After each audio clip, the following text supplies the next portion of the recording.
can't see it on camera, but what's in the shadow right there is what started it all for this channel.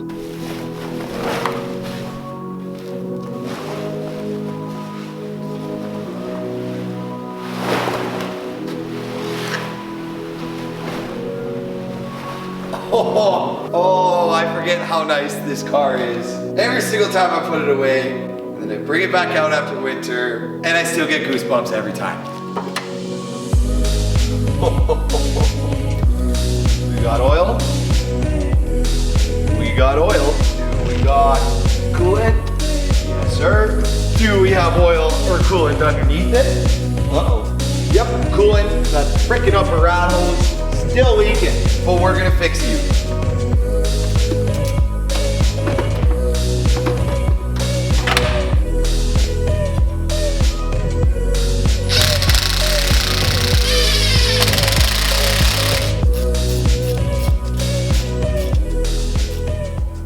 For the first time in a while, I can finally say, let's get a cold start for the boys.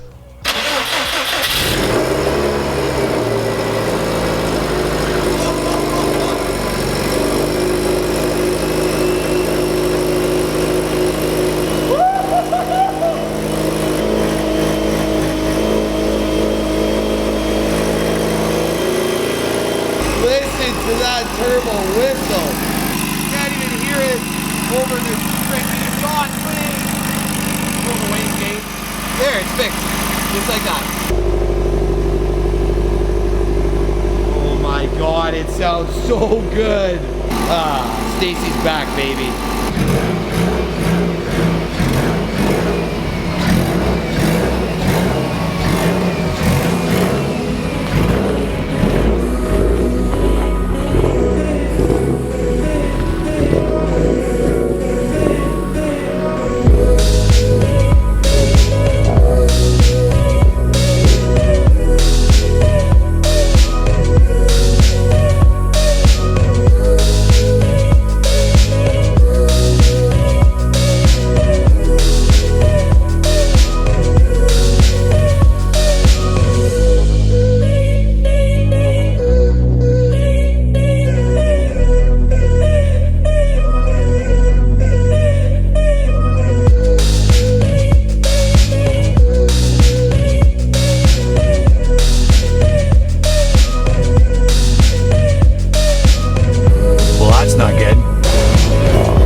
Guess who's back?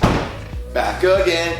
Stacy's back, but she's broken. What is going on, you guys, and welcome back to the channel. I am so excited to make this video, and I hope you guys are excited watching this video because Stacy is back, boys. And I'm fired up about it, as you can probably tell. But she's broken again, so we got a lot of work to do. Let's name off some issues quick. That wastegate flange is completely broken. Let's see if with the light you guys can get a better look at that. Right there. That weld completely snapped. So to get that fixed, we are gonna have to pull the turbo. Next thing that we gotta do, that's an actual issue on this car, is this frickin' upper rad hose. I don't know what it is, but it consistently drips from the bottom of the rad hose. And I'm convinced it's not the rad hose leaking. I think that connection on this absolutely garbage Mishimoto radiator is either oblong, so it's not a perfect circle and the rad hose isn't sealing, or there's a pinhole in one of the welds on the rad. Which, if you guys followed the STI build from the beginning and you're an OG subscriber, you would have known when we first built this car that I already had to throw the other Mishimoto rad we had in the garbage because one of the welds was leaking on the end tanks. So far, I've had terrible luck with Mishimoto, and I'm gonna go ahead and say on camera that their quality has gone to shit over the years. The other issue that I want to take care of on this car, and this isn't really an issue, but it's just something I really want to clean up, is the fuel system. Right now, we are running the Radium parallel fuel system. It comes as a full kit. I will put a link on the top of the screen to my install video on it. So all we have is a feed directly from the tank into the regulator. Regulator has two output lines that go to each rail, and each rail has one individual line coming off the regulator. Then there's somehow a return line that comes off the regulator back to the tank. Don't ask me how the science behind this fuel system works, because I don't really understand how you can feed and return through a regulator, but somehow this kid does it. If you guys know, drop it in the comments down below, because I don't understand how that physically makes sense. So here's what we're gonna do. I don't like how tight this is up here on the GR chassis Subarus, with this brake line coming up and literally rubbing on the fuel line all the time. The only reason mine does that is because I put this radium gauge in line, so I knew exactly what my fuel pump pressure was coming from the tank. And then I put my actual electronic fuel pressure sensor on the feed side of the system that goes to the rail. So that way I have a gauge on both sides of the regulator. But since I don't like this, what I want to do is actually run a line straight from the factory hard line. It's going to come out under the brake booster, go to a Y fitting somewhere in the middle there. It's going to tee off, have a feed to each rail. We'll probably use a Y fitting though, just for flow purposes. And then there's going to be a return off of each rail back to the regulator, and then a return off the regulator back to the tank, so that we don't have the feed line going to the regulator, then the rails. The fuel is going to come straight from the fuel pump right to the fuel rails, and then the regulator is going to be on the return side, which is how most fuel systems are set up. I don't know why this radium kit's like that. I can't really shit on it too much, because we did make 512 wheel and 420 torque, I believe. That's Mustang dyno numbers, and I'm in Alberta, and that's on 94 octane pump gas. No E85 whatsoever. So clearly it worked, but I just don't like it, because I could see this becoming a problem in the future, rubbing through fuel lines, and that is a fire hazard, so we're gonna fix that. And then to figure out the leak coming from that radiator, I got a coolant pressure tester on order. It should be in here this week, so I'm gonna do an actual proper pressure test on this cooling system and see where the coolant's coming from. But before we get into tearing this thing down, I think I just realized that I have a problem. I mean, it's not really a bad problem to have, but it's definitely an expensive one. I think I like turbos too much. They're just so fun.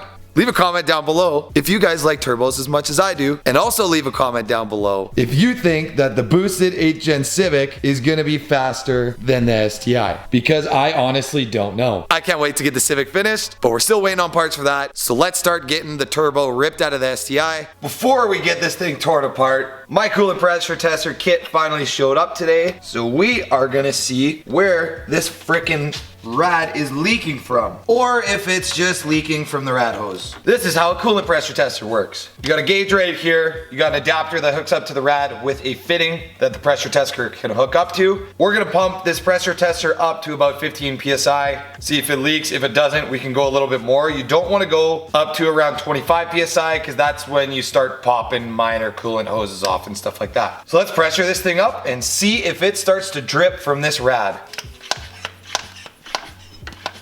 Okay, we are already over 15 psi. It's sitting just over 20 psi, like 22 psi, and this thing is not leaking. I swear to God, this hose is freaking rock solid right now. That's how much pressure is in there, and it's not leaking. I've been wiggling the hose around like crazy, trying to get it to leak out, and it has done absolutely nothing. And the problem with this is, as soon as I take this turbo out, I can't pressure test this cooling system anymore, because I'm gonna have two of the coolant lines disconnected that go to the turbo. I don't know, maybe it is leaking out and I'm just not seeing it or something. I just can't tell where it's coming from. Let's look underneath the car. See what I'm saying? There's literally a puddle of coolant right there. And you can see on the under tray under the car, it's all stained blue, because that's coolant, not oil. And you can see from up top that the coolant is coming from the rad and landing on that cover and dripping out underneath the engine. What the hell is going on? It's coming from there. It's gotta be coming from that upper rad hose connection. You know what? I give up. We're gonna leave the coolant leak for now, and I'm actually gonna pressure test that rad, and I'll show you how. These are these two kits that I just picked up off Amazon. If you guys wanna pick either of these up, this one is a coolant pressure tester kit, and this one is a boost leak tester. You can use this one for testing for air leaks in your intake system. You can use it for testing a radiator for pressure leaks or water leaks or anything like that. You can use it for lots of stuff. So it's convenient that this showed up, because we're gonna use both of these to diagnose if this rad has a hole in it, or if my upper rad hose is just not getting a good seal to the rad. So first things first, we gotta get the front end of the car jacked up. Then I'm gonna drain the coolant completely out of this thing. Take the under tray off. I'll look around underneath the car for leaks and just take a general look over of everything, since I haven't been under the car in like 7 months. Then we're gonna get the turbo pulled off, get the wastegate pulled off, get the up pipe pulled off. We'll have to pull the down pipe off. There's lots of stuff to take apart, so let's get to work. And I'm excited because I haven't worked on this car in a while, it feels like.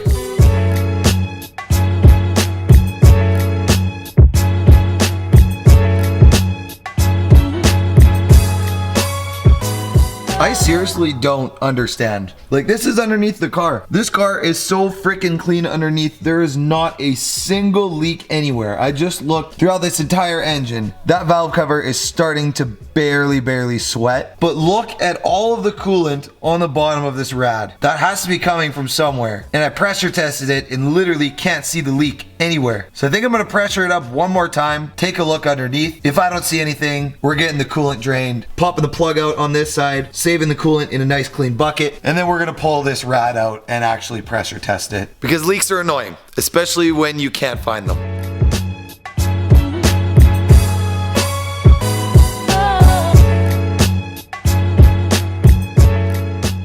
So first thing I'm gonna say is, damn, I miss working on this car. And second thing I'm gonna say is, never buy a boost leak tester off Amazon. This was the fitting that was on it, and this is not the right fitting for my air compressor in my shop. I had to use a pipe wrench to get this thing off of this regulator to swap the right fitting on. And it was tight as hell. And this is all plastic, and the regulator and the lock nut piece don't spin separately. So it's kind of a waste to even put that there. I don't know why that's there. But I can get it to work. You just have to hold the little relief valve with your finger because it lets off at like 35 PSI. So this is how we have this hooked up to pressure test this rad. And I'm gonna get some soapy water and spray around here to look for leaks. But we got the lower rad hose clamped on, and then we have a little cap attached to the lower rad hose, which has a fitting on it that this regulator attaches to.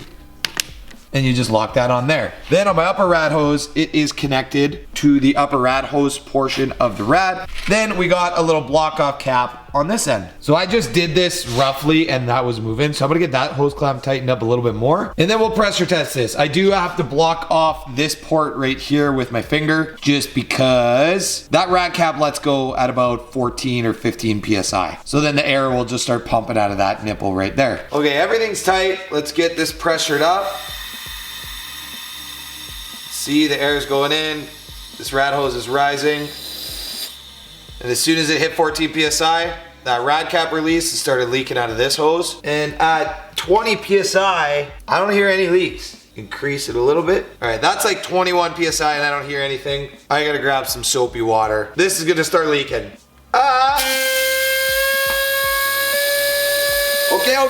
Okay, stop. I build pressure again. She's back at 25 PSI. She's at right now. The cooling system is never under more pressure than that. Start spraying some soapy water and hope she leaks somewhere, cause I'm confused. It was leaking from the top down, I swear to God. Even if I wiggle this hose, it's completely sealed.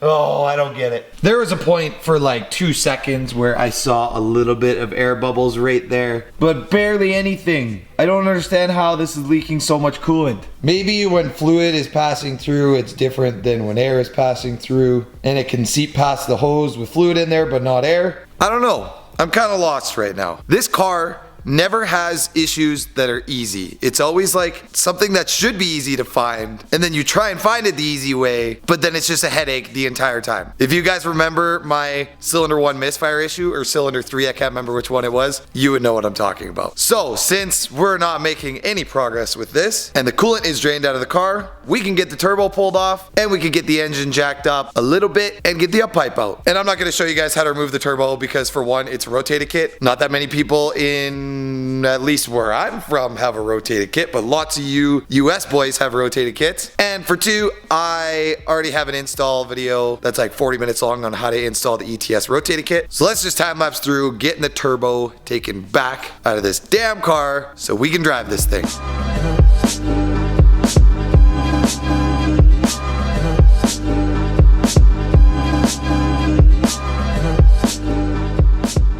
I absolutely love working on rotated turbo Subarus. It is so freaking easy. I started pulling that turbo off at 9 o'clock. I looked at the clock when it did. It was 9 o'clock. It is now 9:09 p.m. That took me 9 minutes to pull the turbo off the car. That is how easy these are. Because you can just leave everything chilling here. Disconnect your oil line, disconnect your coolant feed and return lines. I gotta re-braid this because my pretty hose braiding got all messed up from the cracked wastegate flange. Look at how bad that thing is. It's about to snap right off. So next step is gonna be to get the wastegate taken off without snapping that flange. I guess even if we snap it, it's already broken. It doesn't really matter. And then there is one bracket right here that secures the up pipe to the bell housing, which I gotta take that off. And then it's just the 3 bolts on the bottom of the up pipe, which are right next to the AFR sensor right there. So let's work on getting those out.